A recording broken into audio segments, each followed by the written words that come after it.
అన్ని రకాల మందులు వాడినా అలర్జీ రిపీట్ అవుతూనే ఉందా? మరి అలర్జీకి శాశ్వత పరిష్కారం ఉందంటారా? ఖచ్చితంగా ఉందండి.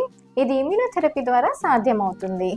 ఇది అలర్జీకి కారణమైన పదార్థాలైన దుమ్ము, పుప్పొడి, యానిమల్ హెయిర్, ఫంగస్ వంటి వాటిని మీ శరీరానికి మెల్లగా అలవాటు చేయిస్తుంది.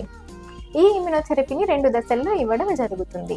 మొదటి దశ అంటే ఇనిషియల్ ఫేజ్లో ఇది 3 to 6 months ఇస్తారు. ఇందులో మెల్లగా ఎలర్జన్ను సబ్క్యూటేనియస్గా లేదా సబ్లింగ్వల్గా వీక్లీ వన్స్ ఆర్ ట్వైస్ ఇవ్వడం జరుగుతుంది. రెండవ దశ అంటే మెయింటెనెన్స్ ఫేజ్లో ఇది 3 to 5 years ఉంటుంది. సబ్లింగ్వల్గా అయితే డైలీ, సబ్క్యూటేనియస్గా అయితే నెలకి ఒకసారి వాడాల్సి వస్తుంది. So total treatment time 3 to 5 years పడుతుంది. కొంతమందికి ఇంకా ఎక్కువ కాలం కూడా ట్రీట్మెంట్ ఇవ్వబడుతుంది. ఇందులో ముఖ్యమైన విషయాలు ఏంటంటే ట్రీట్మెంట్ తీసుకున్న ఫస్ట్ ఇయర్ నుంచి రిజల్ట్స్ కనబడతాయి, కానీ పూర్తి రికవరీ కోసము 2 to 3 years కంపల్సరీ ట్రీట్మెంట్ తీసుకోవాల్సి వస్తుంది. ట్రీట్మెంట్ డోసెస్ మధ్యలో ఆపేయకుండా రెగ్యులర్గా మీ ఈఎన్టీ స్పెషలిస్ట్ ఫాలోఅప్స్ చేసుకుంటూ ట్రీట్మెంట్ తీసుకోవడం వలన మంచి ఫలితాలు ఉంటాయి.